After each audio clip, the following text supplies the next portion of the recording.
Hello friends, welcome to கவிதாசmayalarai. இன்றைக்கி நம்ம பார்க்க போகிற ஸ்பெஷல் ரெசிபி நல்ல சுவையான பனீர் ஸ்டஃப்டு சப்பாத்தி. நல்ல ஒரு ரெஸ்டாரண்ட் ஸ்டைல் டிஷ் இது. கண்டிப்பாக ஸ்டஃப்டு சப்பாத்தி, ஸ்டஃப்டு பரோட்டாலாம் எல்லாருக்குமே பிடிக்கும். பர்டிகுலர்லி குழந்தைங்க ரொம்ப விரும்பி சாப்பிடுவாங்க. பனீரில் நல்ல கால்சியம் அண்ட் ப்ரோட்டீன் இருக்குது. ஸோ அடிக்கடி நம்ம உணவில் எடுத்துக்கிறது ரொம்ப ரொம்ப நல்லது. முக்கியமாக வளர்கிற குழந்தைங்களுக்கு பனீர் ரொம்ப நல்லதுங்க. நல்ல கால்சியம் எல்லாம் இருக்கிறங்காட்டிக்கு நல்ல போனெல்லாம் ஸ்ட்ராங் ஆகும். பெரியவங்களும் சாப்பிட்லாம், ரொம்ப நல்லது தான். அதுவும் இந்த மாதிரி சப்பாத்தியெல்லாம் செய்யும்போது ரொம்பவுமே டேஸ்ட்டாக இருக்கும். இந்த பனீர் சப்பாத்தியில் என்ன ஸ்பெஷல்னால், நம்ம செஞ்சு வச்சு அது ஆறுனதுக்கப்புறமும் ஒரு 3-4 மணி நேரம் கழித்து நம்ம சாப்பிடும்போது சாஃப்டாகவே இருக்கும், டேஸ்ட்டாக இருக்கும். நீங்கள் ட்ரை பண்ணி பாருங்கள். இந்த மாதிரி ஸ்டஃப்டு சப்பாத்தி செய்யும்போது நம்ம இதுக்குன்னு தனியாக குருமா கிரேவி எல்லாம் செய்ய வேண்டிய அவசியம் இருக்காது. நம்ம இதில் நல்ல மசாலா, அந்த ஸ்டஃபிங் எல்லாம் சேர்த்து செய்கிறோம். ஸோ அதே நல்ல டேஸ்ட்டாக இருக்கும். தயிரும் ஸ்பைசியான ஊறுகாவும் நல்ல காம்பினேஷனாக இருக்கும். நீங்கள் ட்ரை பண்ணி பாருங்கள். இப்போ வாங்க, அருமையான பனீர் ஸ்டஃப்டு சப்பாத்தி எப்படி பண்ணுறதுன்னு பார்க்கலாம். இப்போ ஃபஸ்ட்டு ஸ்டெப்பாக நம்ம சப்பாத்திக்கான மாவு பிசைஞ்சிடலாங்க. இங்கே 250 கிராம் கோதுமை மாவு எடுத்துருக்கிறேன். Whole wheat atta 250 gram. இதில் கொஞ்சமாக உப்பு, தேவையான அளவு உப்பு சேர்த்துக்கிட்டு கொஞ்சம் கொஞ்சமாக தண்ணி தெளித்து நல்லா சாஃப்டாக மாவு பிசைஞ்சுக்கணும். மாவு ரொம்ப கெட்டியாகவும் இருக்கக்கூடாது, ரொம்ப லூஸாகவும் இருக்கக்கூடாது. கரெக்டாக சாஃப்டாக பிசைஞ்சுக்கணும். எப்போவுமே சப்பாத்திக்கு நம்ம மாவு பிசைஞ்சு கொஞ்சம் நேரம் ஊற வச்சுட்டு, மினிமம் ஒரு 1/2 மணி நேரம் ஊற வச்சுட்டு அதுக்கப்புறம் சப்பாத்தி போடும்போது ரொம்ப நல்லா சாஃப்டாக இருக்கும். பாருங்கள், கொஞ்சம் கொஞ்சமாக தண்ணி தெளித்து நல்லா பிசைஞ்சாச்சு. மாவு நல்லா சாஃப்டாக கரெக்டாக இருக்குது. மினிமம் ஒரு 5 நிமிஷம்னாலும் நல்லா பிசைஞ்சு விடணும் சப்பாத்தி மாவு.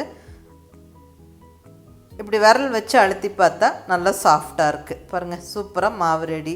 இப்போ நம்ம ஒரு 1/2 மணி நேரம் அப்படியே வைக்க போகிறோம். ஸோ மேல் மாவு காஞ்சிராமல் இருக்க கொஞ்சமாக எண்ணெய் ஒரு 1/2 டீஸ்பூன் விட்டு மறுபடியும் நல்லா கொஞ்சம் அழுத்தி பிசைஞ்சு விட்டுட்டு நம்ம ஒரு தட்டை வச்சு மூடி வச்சிடலாம். மினிமம் 1/2 மணி நேரத்துலேருந்து 1 மணி நேரம் ஊறட்டும். அதுக்கப்புறம் நம்ம சப்பாத்தி போடலாம். ஸோ இப்போ மாவு ரெடி. நம்ம தட்டு போட்டு மூடி எடுத்து வச்சிடலாம்.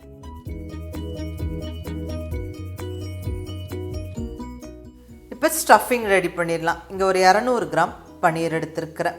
இதை நல்லா துருவிக்கலாம்.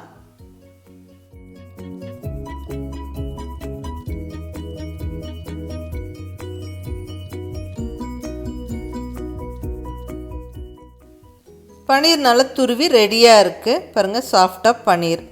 அடுத்தது ஒரு பெரிய வெங்காயம், நல்லா பொடியாக நறுக்குன்னு ஒரு பெரிய வெங்காயம் சேர்த்துக்கிறேன்.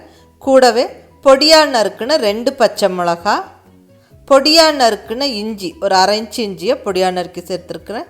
கூடவே 1 டீஸ்பூன் அளவுக்கு காரமான வரமிளகாய் தூள், 1/2 டீஸ்பூன் சீரகப்பொடி, நல்ல ஒரு 2 டேபிள் ஸ்பூனுக்கு மேலே கொத்தமல்லி இலை. உங்களுக்கு விருப்பப்பட்டால் நீங்கள் கரம் மசாலா அதெல்லாம் கூட சேர்த்துக்கலாம். அது உங்களுடைய விருப்பப்படி மசாலாவை நீங்கள் கலந்துக்கங்க. இப்போ இதெல்லாம் நல்லா ஒரு வாட்டி கலந்து விட்டுறலாங்க. மறக்காமல் உப்பு சேர்த்துக்கணும். இங்கே தேவையான அளவு உப்பு சேர்த்துக்கிறேன். அந்த பன்னீர் ஸ்டஃபிங்க்கு தேவையான உப்பு சேர்த்தாச்சு. நல்லா எல்லாம் கையை விட்டு கலந்து விட்டுறலாங்க. நல்லா ஈவனாக கலந்தாச்சு. பன்னீர் ஸ்டஃபிங் ரெடி. இப்படி உருண்டை பிடிக்கிற பதத்தில் இருக்குது. இப்போ இது நல்லா ஸ்டஃப் பண்ணி நம்ம சூப்பராக சப்பாத்தி செஞ்சிடலாம். ஸோ இப்போ ஸ்டஃபிங்க்கான பன்னீர் கலவை ஜம்முன்னு ரெடியாக இருக்குங்க. இங்கே நல்லா சாஃப்டாக பிசைஞ்சு வச்ச சப்பாத்தி மாவுலேருந்து நல்ல ஒரு பெரிய உருண்டை மாவு எடுத்து உருட்டிட்டு நல்லா வர மாவில் இப்படி புரட்டி எடுத்துக்கணும். லைட்டாக கொஞ்சம் ஃப்ளாட் ஆக்கி விட்டுட்டு அதுக்கப்புறம் நம்ம சப்பாத்தி தேய்க்கிற கல்லை வச்சு லைட்டாக ஜென்டலாக ஒரு சின்ன ரவுண்டாக ஸ்ப்ரெட் பண்ணிவிடுங்க. இப்போ சப்பாத்தி கொஞ்சம் திக்காக இருக்கணும். ஏன்னா இதில் நம்ம ஸ்டஃபிங் வச்சு க்ளோஸ் பண்ணி சீல் பண்ணி மறுபடியும் நல்லா தின்னா நம்ம ஸ்ப்ரெட் பண்ண போகிறோம். இப்போ நல்லா ஒரு உருண்டை பன்னீர் கலவை எடுத்து அந்த திக்காக திரட்டி வச்ச சப்பாத்திக்குள்ளே வச்சு நல்லா இந்த மாதிரி மடித்து சுற்றி விட்டுறணும். இப்படி கூம்பு மாதிரி அதை கொண்டு திருகி விட்டு எடுத்துட்டு எக்ஸ்ட்ரா மாவை எடுத்துட்டா அவ்வளோதான். நல்லா மறுபடியும் ஃப்ளாட் ஆக்கி வர மாவில் புரட்டிட்டு நம்ம தின்னாக தேய்ச்சிக்கலாம். ஒரு துளி கூட ஸ்டஃபிங் வெளியே வராது. நல்லா இப்படி வர மாவில் புரட்டிக்கணும்.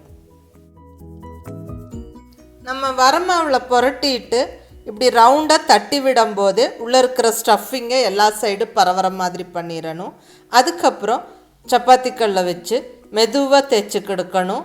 ரொம்ப அழுத்தி தேய்க்க வேண்டாம், மெதுவாக அப்படியே தேய்ச்சி விடணும். இப்படி திருப்பி திருப்பி போட்டு தேய்க்கும்போது நல்ல ஒரு ரவுண்ட் ஷேப் வந்துடும். எல்லா சைடும் அந்த உள்ளே இருக்கிற ஸ்டஃபிங்கும் அந்த சப்பாத்தியோட எல்லா சைடும் ஓரங்கள் வரைக்கும் நல்லா பரவிடும். பாருங்கள், ஒரு துளி கூட வெளியே வராது. நல்லா சப்பாத்தி திரட்டியாச்சு. இப்போ நல்ல சூடாக இருக்கிற தோசைக்கல்லில் போட்டு விடணும். ஒரு 30 செகண்ட் அப்படியே இருக்கட்டும். அப்புறமா திருப்பி போட்டு நம்ம எண்ணெய் தடவிக்கலாம். நீங்கள் எந்த ஆயில் வேணாலும் யூஸ் பண்ணலாம், நெய் யூஸ் பண்ணலாம், பட்டரும் தடவிக்கலாம். பட்டர் தடவுறது ரொம்ப நல்ல ஒரு பெஸ்ட்டான டேஸ்ட்டு கொடுக்கும். அது உங்கள் விருப்பம். நீங்கள் பட்டர், நெய் அல்லது எண்ணெய் எது வேணாலும் நல்லா தடவிக்கலாம். 2 சைடு திருப்பி திருப்பி போட்டு நல்லா அது வேக விட்டு எடுக்கணும்.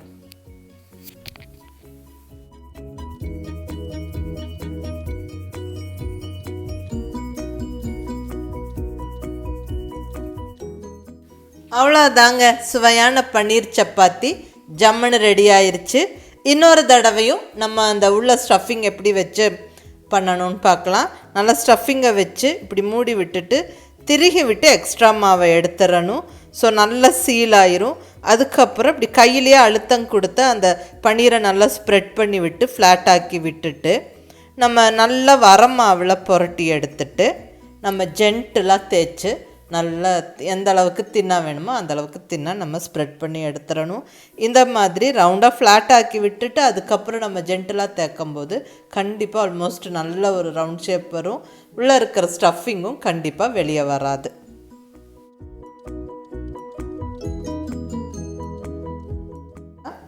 இப்போ நல்ல சூடாக இருக்கிற தோசைக்கல்ல போட்டு விட்டு ஒரு 30 செகண்ட் அப்படியே விட்டுட்டு அதுக்கப்புறமா திருப்பி போட்டு நம்ம எண்ணெய் தடவி விடணும். பட்டர் தேய்ச்சிக்கிட்டால் ரொம்ப நல்ல டேஸ்ட்டாக இருக்கும்.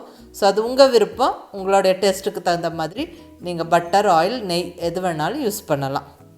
இப்போ நல்லா திருப்பி திருப்பி போட்டு கொஞ்சம் பொறுமையாக குக்காக விட்டு எடுத்துட்டா அவ்வளோதாங்க, சுவையான பன்னீர் பராட்டா, பன்னீர் சப்பாத்தி ஜம்முன்னு ரெடி ஆயிடுச்சு. ரொம்ப ஒரு ஈஸியான டிஷ் இது. நம்ம பிரேக்ஃபாஸ்ட்டுக்கோ டின்னருக்கோ குயிக்காக பிளான் பண்ணி பண்ணிடலாம். லஞ்ச் பாக்ஸுக்கு ரொம்ப நல்லாயிருக்கும்.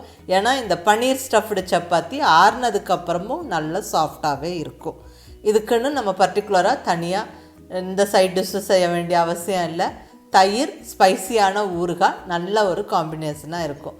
ஸோ கண்டிப்பாக மிஸ் பண்ணாமல் ட்ரை பண்ணி பாருங்கள். ரொம்ப ஒரு ஈஸியான ரெசிபி இது. ட்ரை பண்ணி பார்த்துட்டு எப்படி இருந்துச்சுன்னு உங்கள் ஃபீட்பேக் சொல்லுங்கள். பிடிச்சிருந்தால் லைக் பண்ணி, ஷேர் பண்ணி, கமெண்ட் பண்ணுங்கள். கவிதா சமையலறை சப்ஸ்கிரைப் பண்ணி என்னுடைய மற்ற ரெசிபிஸும் வீடியோஸும் பாருங்கள். தேங்க்யூ.